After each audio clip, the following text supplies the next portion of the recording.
Panalo! Hey, what's up mga boss panalo?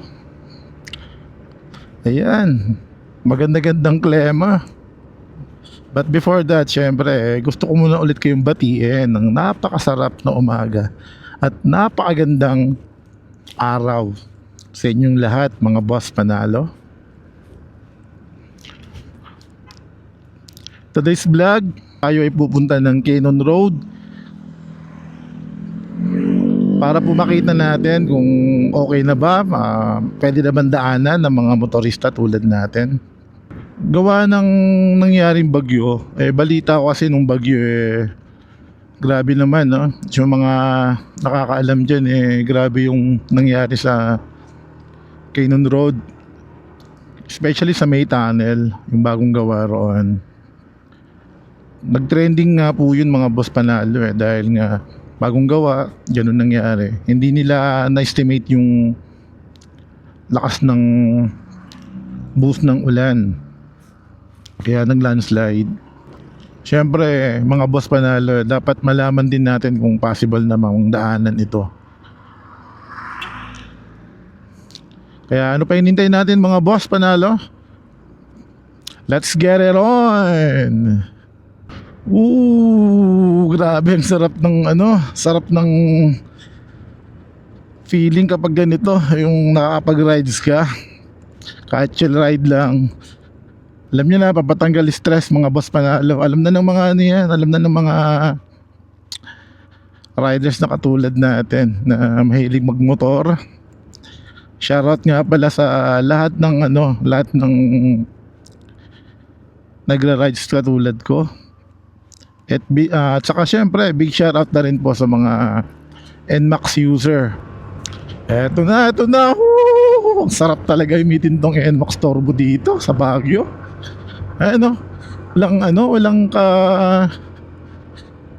Walang ka-challenge kahit paahon. Hindi naman sa pag-ano mga boss pero ang sarap talaga gamitin tong NMAX Turbo dito.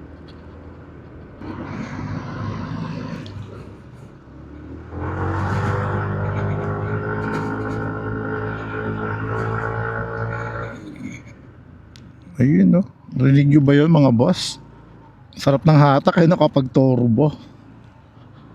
Panalo talaga. Sarap gamitin. Ito na tayo mga boss. Malapit-lapit na tayo sa may Lionhead, Camp 7. Pababa tayo. Pero ang dami na rin ang dami na rin pong dumadaan dito pababa. Pero hindi ako sure kung open na yung open na yung Cannon Road talaga. Double check na lang natin mga boss kung okay na yung Cannon Road sa may tunnel.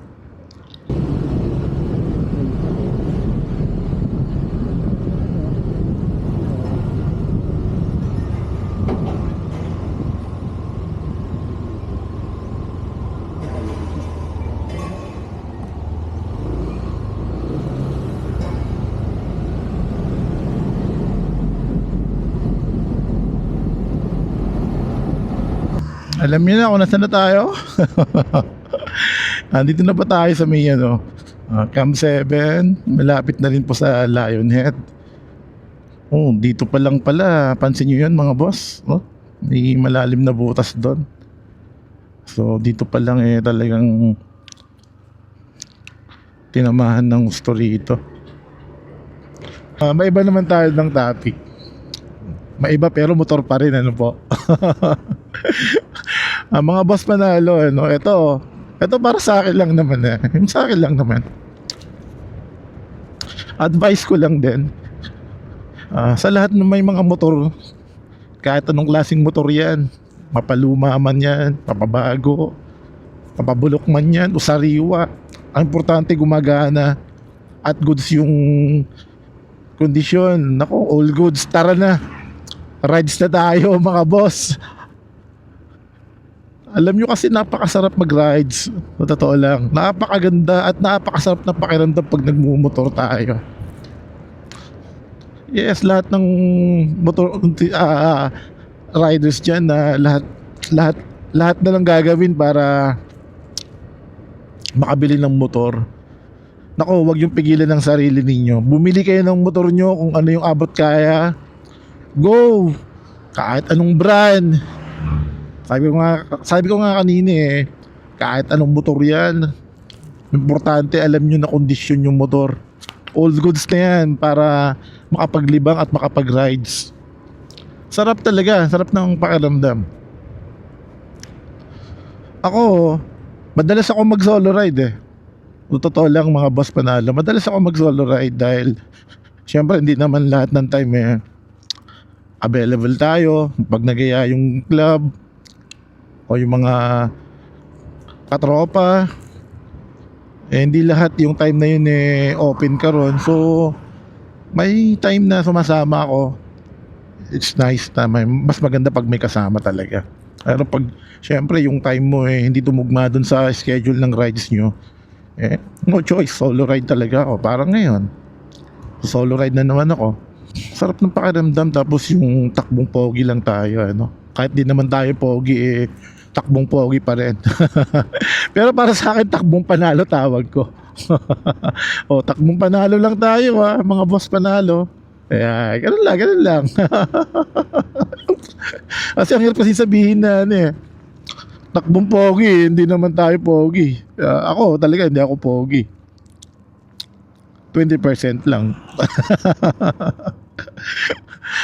Ayan, dito na tayo mga boss sa Lionhead. Eto na. So may turista na dito. No? Kahit pa isa-isang turista, mayroon. So it means okay na dumaan. Okay. Tara. Check na natin. Hello mga boss panalo. So this is it. Eto na. Eto na yung Eto na yung natabunan talaga. Grabe pala yung rito nangyari.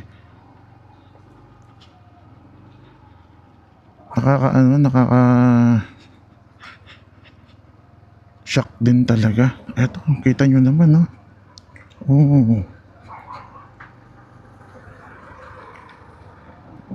ang tindi So hindi ko masasabi kung possible na ba talaga tong daanan kasi kung susumain natin mga boss panalo kakatakot ayun kita nyo to kasi konting ulan lang to na malakas. Nako, ewan ko, ito pa ayan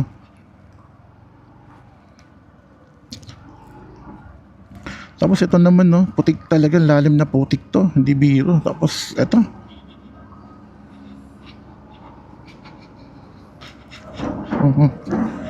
dito tayo. Then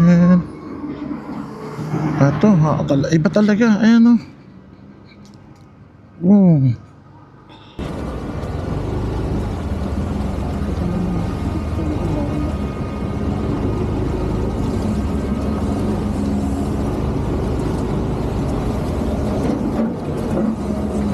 oh my goodness. Kita nyo boss? Yung mga boss panalo kita nyo naman. Wow, grabe. Bumigay dito sa may right side. Then ito naman, ayan nakakatakot pa rin dumaan dito.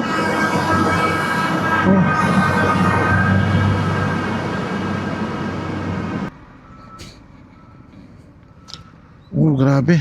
Ito, may natabunan palang kotse rito. Shock. Putya. Kakatakot. Ito yung tumabon dito. Paano mo to?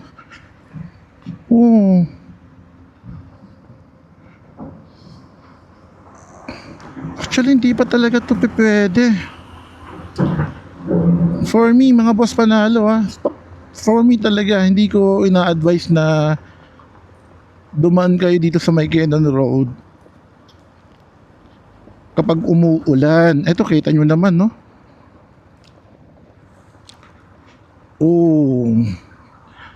ang tindi. Ang tindi talaga, grabe. Nakakaano, hindi mo alam kung may butas pa rito or paano. Nakatakot.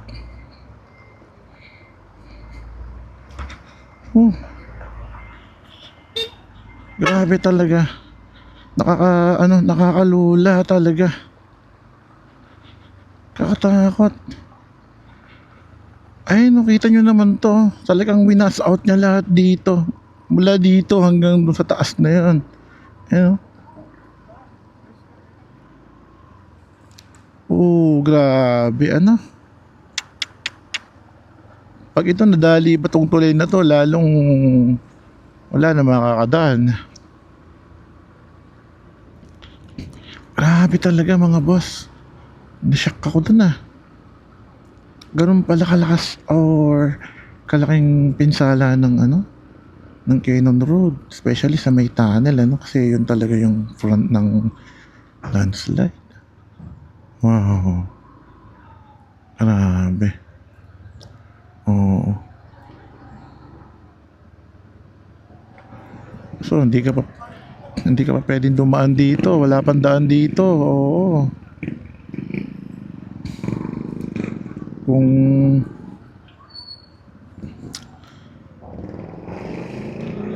wala pa talaga. So sad to say, sarado pa pala. Sarado pa po ang daan ng ano, ng Cannon Road, sarado pa po.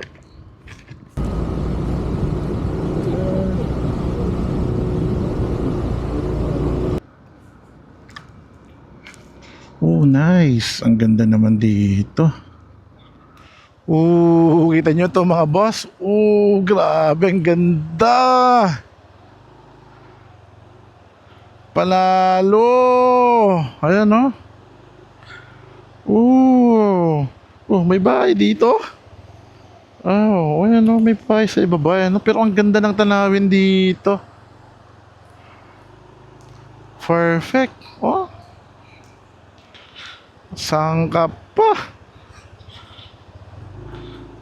AKA Silver and Max Turbo. Ang aking isa sa paboritong motor. Siyempre, don't forget to subscribe kay Boss Panalo at kay Panalo Motovlog. Ito yung mga ginagamit nating gadgets para sa ating pagkuha ng video sa ating vlog.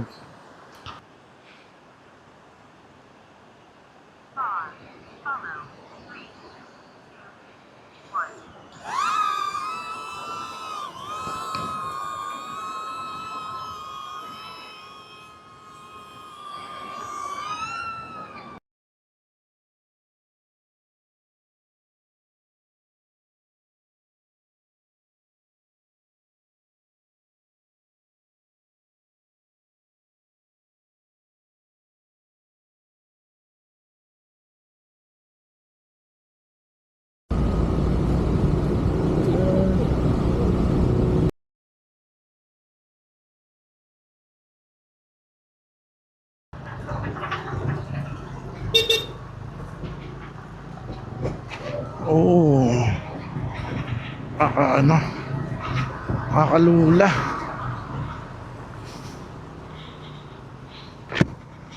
Kita nyo to, oh? Ito yung mga Boss Panalo. Talagang ito, nakakatakot, oh. Grabe. Oh.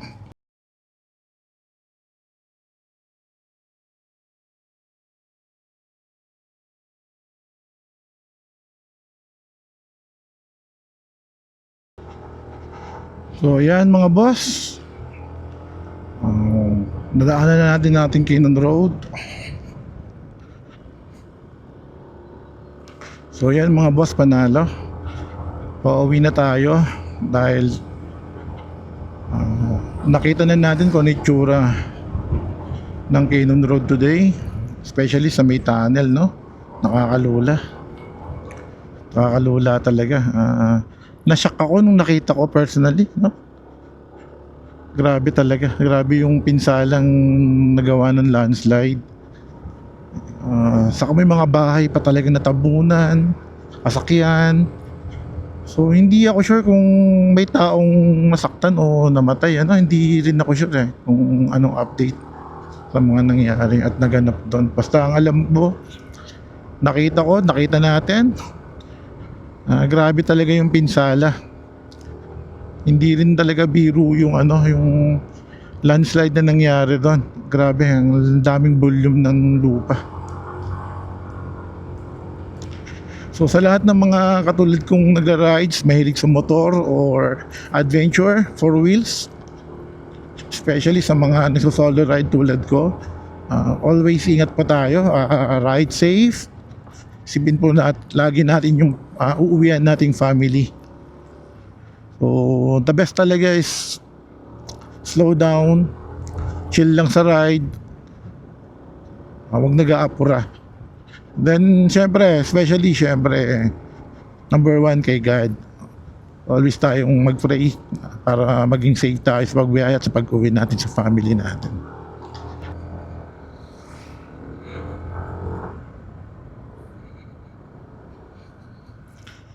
Dito ka sa may Lion Head.